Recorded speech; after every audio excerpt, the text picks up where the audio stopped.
이 시간 우리에게 더하여 주시는 하나님의 말씀은 신약성경 디모데전서 1장 14절에서부터 17절까지의 말씀입니다.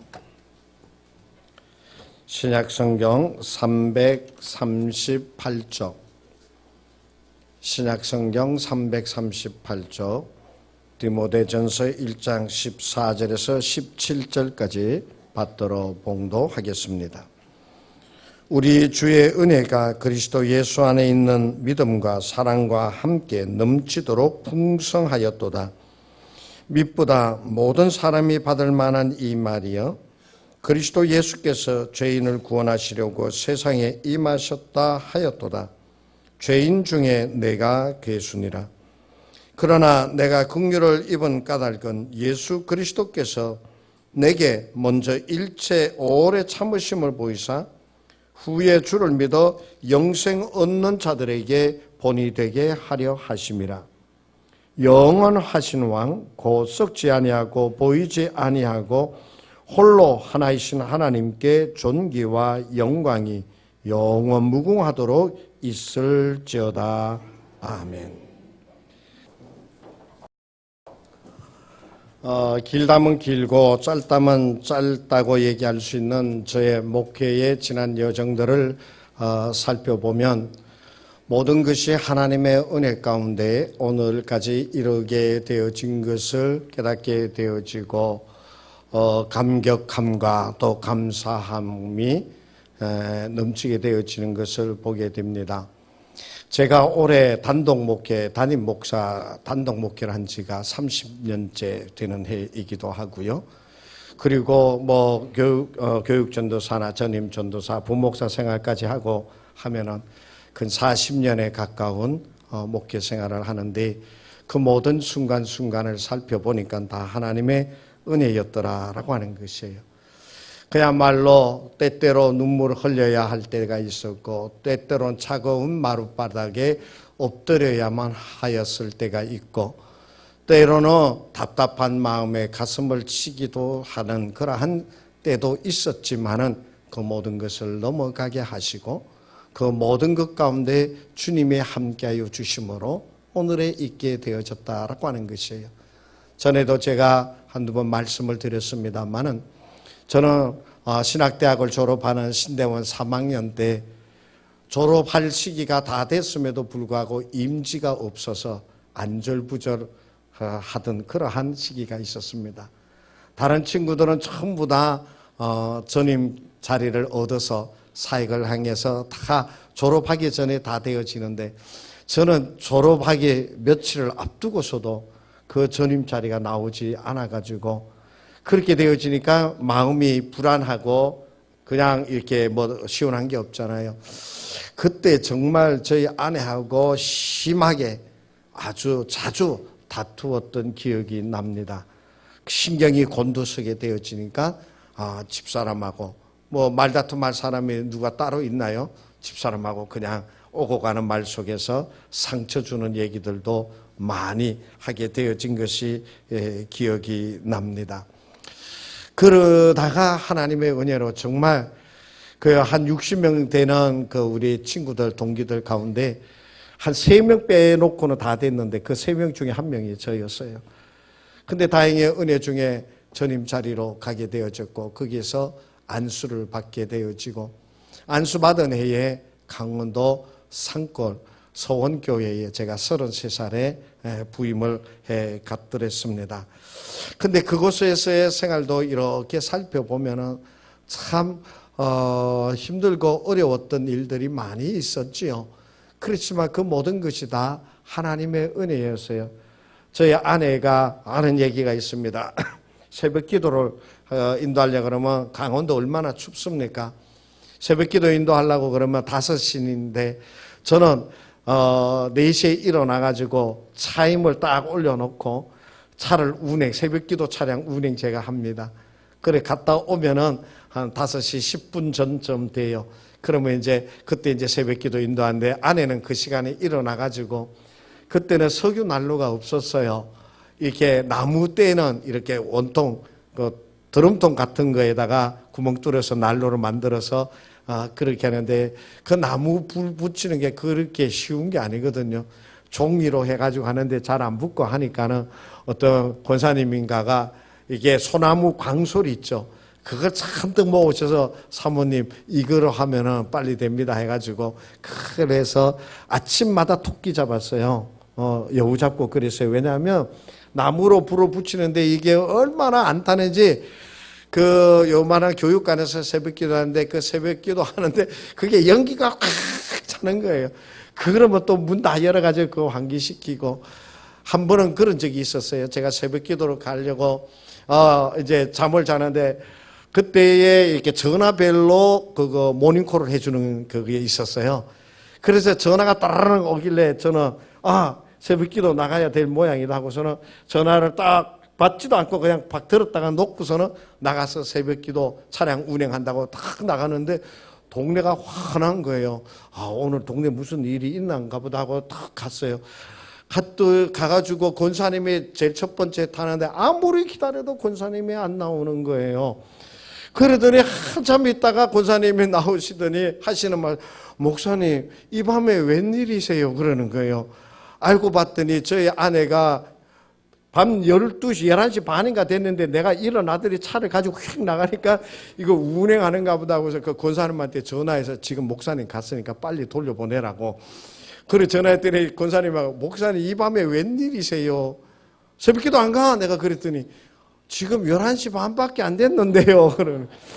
그래가지고 그러니까 이제 권사님이 나온 김에 일찍 가서 그냥 교회에서 철회하지요. 뭐 그러고서 그 권사님하고 같이 태워가지고 왔던 기억이 있어요. 그런데 11시 반에 이게 차임이 울리니까 교회로 전화가 막 그냥 불일 듯이 오는 거예요. 왜냐하면 비상사태가 벌어지면 뭐 일이 있으면 교회에서 차임을 울렸거든요. 근데 그 밤에 차임이 울렸으니 교회에 무슨 일이 있는가 보다 하고서는 집사님들, 장로님들이 그냥 막 전화를 하고 난리가 났다는 그런 얘기예요. 그런데 그렇게 어떻게 보면은 굉장히 힘들고 어떻게 보면은 굉장히 짜증스러운 일이 있었는데 제 기억으로는 강원도에서 그 산골 목회할 때가 제일 기억에 남는 것 같아요. 고생도 많이 했고 또 어려움도 많이 있었지만은 그곳에서 하나님의 인도하심으로 5년을 있었죠. 장로님을 만나려고 떡 만났더니 장로님이 저보고 하는 얘기가 목사님은 이렇게 보니까 한 1년도 못 있다가 도회지로 나갈 것 같습니다. 왜요? 그러니까 농촌 생활도 안 해봤지요. 생긴 건 그때 제 피부가 하였습니다. 생긴 건 하얘가지고 곱상하게 생겼으니 목사님은 도저히 농촌에 못 있을 그 분 같다고 그 얘기를 합디다. 그래서 제가 그랬죠. 그 장로님한테 장로님 쫓아내지만 않으면 내가 3년은 있다 갈게요. 그 얘기를 하고 내가 부임한 그런 기억이 납니다.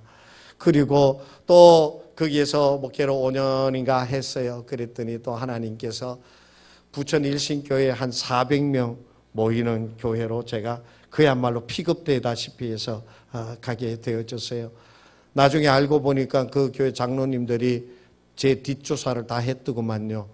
학교는 어떻게 졸업을 했고 그 다음에 그 지역 사회에서 평판은 어떻고 그 다음에 교회 활동은 어떻게 하고 하는 게 이거를 나중에 가서 얘기 들어보니까 뒷조사 다 했더구만요. 그런데 정말 은혜롭잖아요. 강원도 산골에 60명, 70명 모이는 그 교회에서 도회지, 신흥 도회지였죠. 부천이 그때 한 400명 모이는 교회에 담임 목사로 그대로 그냥 다이렉트로 가게 됐다라고 하는 것은 하나님의 크신 은혜가 아니고서는 그런 일이 있을 수가 없는 것이죠.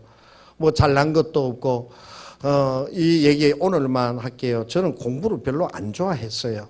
그래서 공부 잘 못했어요. 그리고 또 공부하려고 열심히 내는 사람도 저는 못 되었어요. 그런데도 불구하고 하나님의 은혜가 있어요. 박사학위 공부를 해야 되겠다 싶어가지고 장로의 신학대학 거기에 이제 박사 면접하는 데 갔어요. 가서 보고서 저는 깜짝 놀랐습니다. 가서 보니까는 제가 강원도 있을 때 박사를 시작을 했거든요. 그런데 가서 보니까는 제가 제일 막내예요. 나이가 제일 어리고 젊은 거예요. 그 다음에 딱 보니까 전부 다 선배들인데 적어도 교회가 700명, 800명 모이는 교회 목사님들이 이제 학위를 따려고 모이신 거예요. 저는 농촌에 6, 70명 모이는 교회 담임 목사였으니 될 것이 뻔하다. 그래서 떨어졌다 포기하고 있는데, 그런데 또 하나님께서 기회를 주셔가지고 합격을 하게 되어진 것이에요. 근데 이 박사원 공부를 시작을 하면 이게 재정적인 것도 굉장히 많이 이렇게 부담이 되어지거든요. 그래서 고민했어요. 이 강원도 교회에서 내가 공부하라고 후원해 주기는 상당히 어려울 텐데 이거 어떻게 해야 되나 그러고 있었더니, 그때 한 6개월 지나고 한 학기를 지나고 나서 제가 부천으로 옮겨지게 되어진 거예요. 그래서 그 공부도 참 은혜롭게 마쳤어요. 저는 어렸을 때에 학교 가서 공부할 수 있는 수업료가 없어서 중학교 1년 못 가고 1년 재수했어요. 우리 아버지가 그 학교 떨어지게 낙방하게 그때는 시험 보서 갔거든요. 낙방하게 만들어 가지고 제가 스스로 공부 못해서 재수하고 공부 못해서 학교 진학 못한 줄 알도록 그렇게 중학교도 저는 이렇게 돈 없어서 학교 못 다녀본 적도 있었어요. 그런데요, 보세요. 중학교 공부했을 뿐만 아니잖아요. 고등학교 졸업을 할 때 저희 아버님이 돌아가셨어요. 대학을 가서 이제 공부를 해야 되는데 등록금이 없잖아요. 학교 등록금이. 근데 또 하나님께서는 몇 년 전에 우리 누나를 결혼해서 좋은 집에 결혼을 하게 해서 동생을 대학 4년, 신대원 3년, 7년 동안 공부할 수 있도록 우리 누나가 학비를 다 대줬어요. 다 대줬어요. 그리고 박사를 공부하게 되어질 때는 또 도해지 교회로 또 이렇게 부임해 가게 해서 그곳에서 또 공부할 수 있도록 해 주신 것이에요. 정말 그동안에 눈물 흘리고요, 그동안에 날밤 새고요, 그동안에 힘들고 정말 모멸감을 느낄 그럴 때도 있었지만은 그러한 모든 것이 넘어가고 지나놓고 지금 와서 생각해 보는 것이 모든 것이 다 하나님의 은혜입니다라고 고백할 수밖에 없었어요. 힘들고 어려운 그 순간에도 주님께서 넘어가게 하셨고, 때로는 사람들에게서부터 질시의 대상이 되어지기도 했지만 그러한 때도 하나님께서 견디게 하여 주셔서 오늘의 내가 있게 하여 주셨다라고 하는 것이, 여러분의 삶도요, 길든지 짧든지 간에 돌이켜 생각해 보게 되어지면 매 순간순간이 하나님의 은혜 가운데서요, 정말 견디기 어려운 순간이요, 마음이 답답하여 견딜 수 없는 그러한 순간이었지만은, 그래서 때로는 하나님을 떠나게 되어지고 교회를 멀리하게 되어지는 그러한 순간도 있었지만은, 그래도 하나님은 나를 붙들어 주셔서 놓지 아니하시고 오늘 하나님 전에 나와서 예배드리게 하여 주시고, 그래도 그 힘든 가운데서 내 입에서 주님 앞에 감사합니다라고 하는 그 기도를 할 수 있게 하여 주시고, 정말 짜증스러운 그 순간이지만 그 순간에도 하나님을 찬미할 수 있는 입술이 되게 하여 주신 이 모든 것, 정말 하나님의 크신 은혜일 수밖에 없습니다. 하나님께서 나를 그렇게 붙들어 주셨기 때문에, 하나님께서 그렇게 나를 인도하여 주셨기 때문에 오늘의 내가 있게 되어졌다라고 하는 것이에요. 모든 것이 다 하나님의 은혜인 줄로 믿습니다. 한번 따라서 하시겠습니다. 모든 것이 다 하나님의 은혜입니다. 다시 한번 합니다. 모든 것이 다 하나님의 은혜입니다. 할렐루야. 그래요, 우리의 삶 순간순간 돌이켜놓고 보게 되어지면 매 순간 모든 것이 다 하나님의 은혜요, 하나님의 사랑 가운데 오늘이 있게 되어졌더라라고 하는 것이에요. 오늘 본문을 기록한 사도 바울이 있잖아요. 자신의 생애가 이제 다 끝나가는 것을 느끼게 되어지는 것이에요. 이제 생의 마지막 그때를 바라다 보면서 사랑하는 아들처럼 여겼던 디모데에게 편지를 써서 보낸 것이 바로 오늘 이 본문의 말씀입니다. 그 아들에게 편지를 써서 보내면서 이 바울은 지금까지 자기의 생애를 돌이켜 놓고 보니까는 모든 것이 다 하나님의 은혜였어요. 예전에는 내가 어떠한 자였느냐? 오늘 본문에 나오는 말씀처럼 내가 본문 앞에 나오는 그 말씀에 보면은 이렇게 말씀하고 계시지요. 내가 전에는 13절 내가 전에는 비방자요 박해자요 폭행자였다라고 하는 것이에요. 전에는 내가 예수 믿는 자를 잡아 죽이고 예수 믿는 자들을 핍박하고 예수 믿는 자들을 잡아서 옥에 가두고 억압하는 자였다는 것이에요. 하나님이 보시기에는 원수 같은 놈이 바로 자기 자신이었다는 거예요. 도저히 참을 수 없는 그 짓을 저지른 자가 바로 나였다라고 바울은 고백하고 있습니다. 그럼에도 불구하고 그 하나님께서 그러한 악랄하기 이를 데 없는 포악자였고 비방하고 방해꾼이었던 그러한 나를 하나님께서 사랑하여 주시어서 도리어 복음을 전하는 자가 되게 하여 주신 것이, 이 바울은 그 하나님의 은혜를 생각할 때 정말 차고 넘치는 것이에요. 도저히 내가 그 일을 맡을 수 없고 감당할 수 없는 자임에도 불구하고 하나님께서는 그 모든 것을 아시면서도 나에게 그 일을 맡겨주시는 것이에요. 땅끝까지 이르러 내 증인이 되라, 복음을 전하는 자가 되게 하여 주신 그것이 바울에게는 너무나도 엄청난 하나님의 은혜였던 것이에요. 그러했기 때문에 바울은 있잖아요, 굶주림에도 그 굶주림으로 피하여 가지 않았습니다. 사람들이 자기를 죽이려고 덤벼든다 하더라도 그 길을 피하여 살려고 피하여 가지 아니하였습니다. 사람들이 자기를 잡아다가 매질을 하면서 죽기 직전까지 매질을 하는 그 자리에서도 이 바울은 주님을 배반하지 아니하였습니다. 도리어 그러한 자리에서 예수를 믿으라고 도리어 얘기하는 자가 되어졌습니다. 어떻게 바울이 그러한 자리에서 예수를 믿으라고 나와 같이 내가 지금 매를 맞는 것과 같은 이런 모습 말고 내 안에 예수가 계신 것처럼 나와 같은 자 당신이 되기를 원합니다라고 얘기할 수 있었겠습니까? 그것은 그 바울의 마음속에 하나님의 은혜가 차고 넘쳤기 때문에 그렇습니다. 도저히 하나님의 은혜를 받을 수 없는 자, 그 은혜를 받을 수 없는 자임에도 불구하고 하나님께서 나에게 넘치는 은혜를 더하여 주신 것이 너무나도 감격스러웠기 때문에, 너무나도 차고 넘쳤기 때문에 자기가 매질을 당하여 살이 찢어지고 핏방울이 튀는 그 순간에도 바울은 예수를 배반하지 아니했습니다.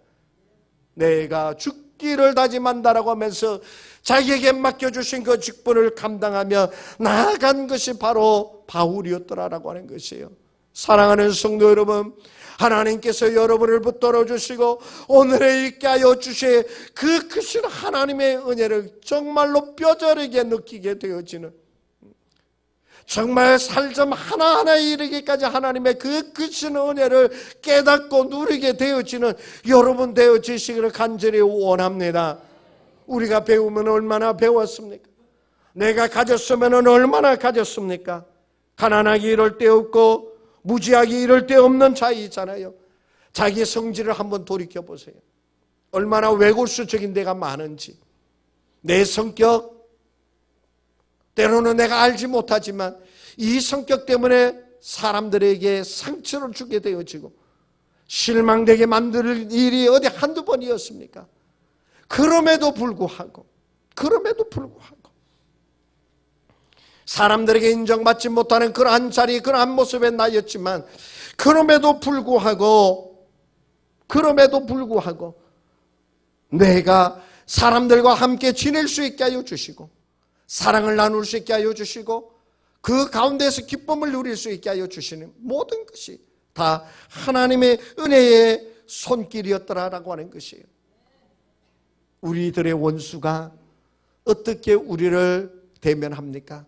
어떻게 해서든지 내 모든 것을 빼앗아 가버리려고, 어떻게 해서든지 나를 파멸에 이르게 하려고, 어떻게 해서든지 나를 꺾어버리려고 온갖 수단과 방법을 동원하는 것이 원수들의 모습이잖아요. 그런데 있잖아요, 하나님께서는 그러한 원수들, 어르렁거리면서 나를 집어삼키고 나를 깨뜨려 버리려고 하는 그러한 자들 앞에서 하나님께서 나를 붙들어 주시는 것이에요. 나를 꺾으려 아무리 달려들어도 하나님께서 붙들어 주시어서 내가 꺾이지 않게 하여 주시는 것이에요. 때로는 사업이 망하게 되어져서 빚쟁이들이 몰려오게 되어지는 그러한 절박한 순간에서도 하나님께서는 그들 앞에서 떳떳하게 설 수 있도록 하나님께서 나를 붙들어 주시는 것이에요. 다윗은 하나님께서 자기를 붙들어 주셔서 그 원수들 앞에서 자기를 세워주시고 나를 든든하게 하여 주시는 것이 너무나도 기쁘고 감사해서 시편 23편 5절에서 이렇게 고백합니다. 주께서 내 원수의 목전에서 내게 상을 차려주시고 기름을 내 머리에 부으셨으니 내 잔이 넘치나이다. 하나님께서 원수 앞에서 나에게 상급으로 머리에 기름을 바르셔서 높여주신 하나님을 찬미하시기를 바랍니다. 원수들 앞에서 그 원수들의 코가 납작할 수 있도록 내게 도리어 상을 차려주시고 나는 너의 하나님이라 내가 너를 붙들어 주었노라 내가 너와 함께하리라 내가 너를 이끌어 주리라 말씀하시면서 쓰러져 갈 수밖에 없는 나와 함께하여 주신 그 여호와 하나님을 기억하시고 그 여호와 하나님을 찬미하며 나아가는 모든 것이 다 하나님의 은혜입니다라고 고백하며 나아가는 우리의 삶이 되어지기를 간절히 원합니다. 그래서 사도 바울은 14절에서 이렇게 고백합니다. 우리 주의 은혜가 그리스도 예수 안에 있는 믿음과 사랑과 함께 넘치도록 풍성하였노라. 하나님의 은혜가 여러분에게 풍성하게 되어짐을 깨닫게 되시기를 바랍니다. 그리하면서 바울은 있잖아요. 주님의 십자가의 은혜가 내게 넘쳤다고 얘기하고 있어요. 주님의 십자가, 그것은 주님의 고난입니다. 그것은 주님의 고통입니다. 그것은 주님의 죽음입니다. 그 예수 그리스도의 십자가의 은혜가 내게 넘쳤다는 것이에요. 그것으로 인하여 내가 자유를 얻게 되어진 것이에요. 그 예수의 십자가로 말미암아 정말 어느 누구도 빼앗을 수 없는 하나님께서 더하여 주시는 평안을 누리는 자가 되어줄 수 있었다는 것이에요. 우리가 세상을 보면은 불안할 수밖에 없잖아요. 연약하여서 다리가 후들거릴 수밖에 없잖아요. 그러나 그러한 사회 속에서 내가 살아가면서도 내가 든든할 수 있었던 것은 주님께서 내게 평화를 더하여 주셨기 때문에 그렇습니다. 바로 예수 그리스도의 십자가의 보혈로 나를 온전케 하여 주셨기 때문에 그렇습니다.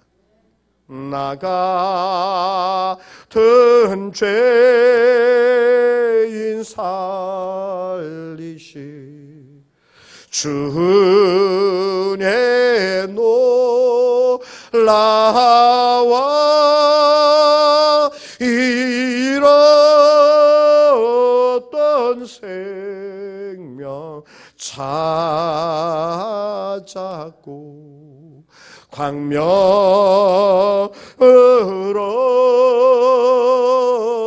얻었네. 이제껏 내가 산 것도 주님의 은혜라. 또 나를 장차 본향에 인도해 주시리. 할렐루야. 주님의 은혜가 내 삶 속에, 여러분의 삶 속에 차고 넘친 줄로 믿습니다. 주님께서는 있잖아요, 그렇게 은혜를 내게 베풀어 주신 것뿐만이 아니라 나에게 대하여 오래 참아 주신다라고 하는 것이에요. 우리는 순간순간마다 범죄합니다. 때로는 이렇게 해서는 아니 된다라고 하는 것을 알면서도 범죄의 자리에 들게 되어지는 자신을 발견할 때가 있습니다. 그럴 때마다 자기 자신을 바라보면서 절망에 빠집니다. 내가 요런 존재였구나 라고 하면서 절망에 빠질 때가 있습니다. 내 자신 스스로가 생각할 때 그러할진데 하나님께서 나를 보실 때는 어떠하시겠습니까? 구약의 하나님은 있잖아요. 구약의 하나님은 진노의 하나님이십니다. 잘못을 저지르는 자가 있으면 그 잘못을 저지르는 자리에서 그냥 쳐버리셨습니다. 민수기 12장에 보면은 모세가 구스 여인, 이방 여인을 취하게 되어집니다. 그런데 그것을 옆에서 보고 알고 있었던 모세의 형 아론과 누이 미리암이 그 모세를 보고 비난을 합니다. 어떻게 지도자가 되어져서 이방 여인을 취하여서 하느냐라고 하면서 비방했어요. 그때 하나님께서 어떻게 하시는지 아십니까? 그때 하나님께서 아론과 미리암을 대하여 책망하십니다. 내가 어떻게 해서 모세를 비난하느냐? 모세는 내가 얼굴을 대하여 대면하는 자요, 내 마음에 기뻐하는 자를 내가 이렇게 비난해 하시면서 그 자리에서 미리암을 치십니다. 그 자리에서 미리암의 머리에 이마에 나병이 임하여서 문둥병자가 되어집니다. 나병 환자는 진중에 있을 수 없었습니다. 그래서 그 진에서부터 내어 쫓김을 받게 되어지는 모세의 누이 미리암이었습니다. 하나님께서는 그렇게 잘못한 것에 대하여 진노를 바라시는 하나님이세요. 사도행전 5장에 보면은 아나니아와 삽비라의 얘기가 있습니다. 신약에도 진노하시는, 금방 책망하시는 하나님의 모습이 사도행전 5장에 나오는데, 아나니아와 삽비라가 그 당시에 성도들이 은혜를 받아서 너무나도 감격스러워서 재산을 팔아가지고 사도들 앞에 갖다 놓고 이것을 함께 나누어서 있는 자나 없는 자나 똑같이 살게 되어지는, 그렇게 살았잖아요, 초대교회 때. 그래서 아나니아가 삽비라 아내와 함께 감격해서 자기 집을 팔아가지고 모세 앞에 베드로 앞에 가지고 가려고 보니까는 너무 아까웠어요. 그래서 그 중에 얼마를 감추고 베드로에게 내놓았어요. 베드로는 벌써 그것을 알고서 얘기합니다. 이게 전부냐? 예, 전부입니다. 어찌하여 너의 하나님을 속이느냐? 그 자리에서 아나니아가 죽었습니다. 삽비라는 나중에 남편이 죽은 줄도 모르고 다시 베드로 앞에 왔습니다. 이게 전부냐? 예, 전부입니다. 그 아나니아와 삽비라 부부가 하나님을 만홀히 여기게 되어지므로 그 자리에서 죽임을 당하였다고 사도행전 5장에서 우리에게 말씀해 주고 계십니다. 하나님께서는 그렇게 진노하시는 하나님이세요.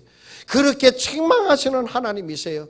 그런데 하나님께서는 어찌하여 내게 그렇게 오래 참아주시는지, 내가 잘못한 것을 너무나도 잘 알고 내가 죄악 중에 있음을 내가 아는데 하나님께서는 그때의 나를 깨뜨리지 아니하시고 나를 부수지 아니하시고 참아주셨다라고 하는 것이에요.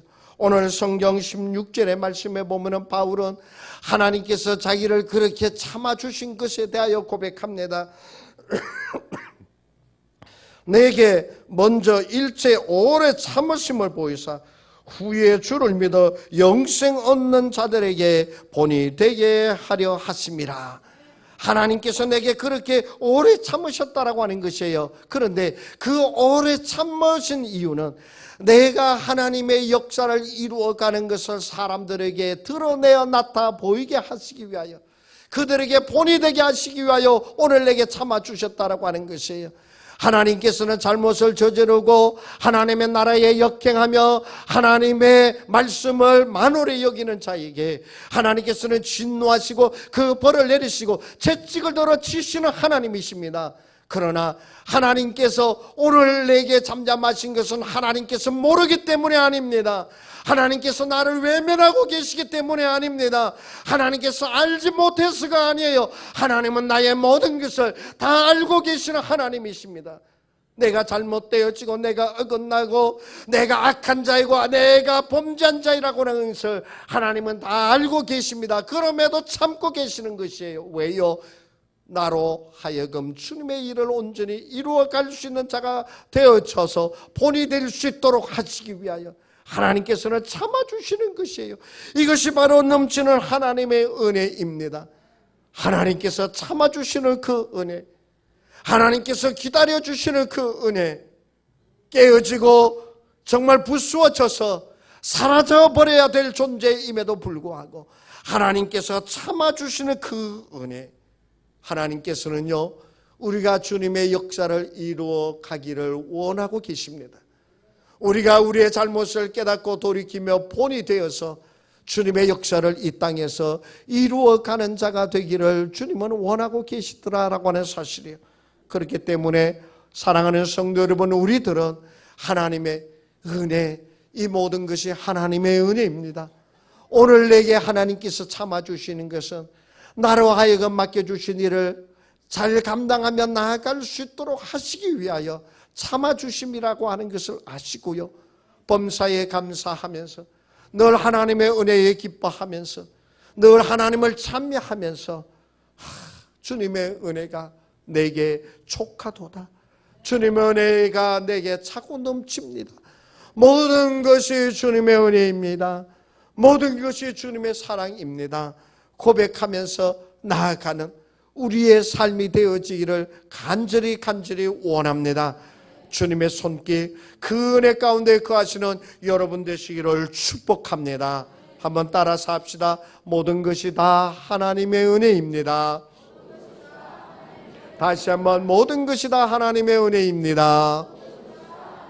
한 번 더 따라합니다. 하나님의 은혜가 내게 차고 넘칩니다. 시작. 하나님의 은혜가 내게 차고 넘칩니다. 기도하시겠습니다. 하나님 아버지, 돌이켜 생각하면 모든 것이 하나님의 은혜입니다.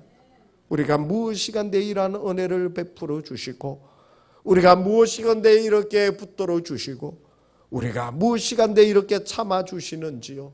하나님 감사합니다. 모든 것이 하나님의 은혜요, 모든 것이 하나님의 사랑입니다.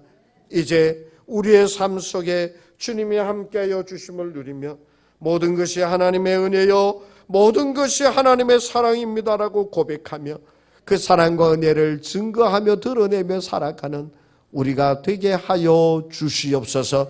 그렇게 되어지도록 우리를 인도하여 주시옵소서. 우리와 함께 하여 주시옵소서. 예수님의 이름으로 기도하옵나이다. 아멘.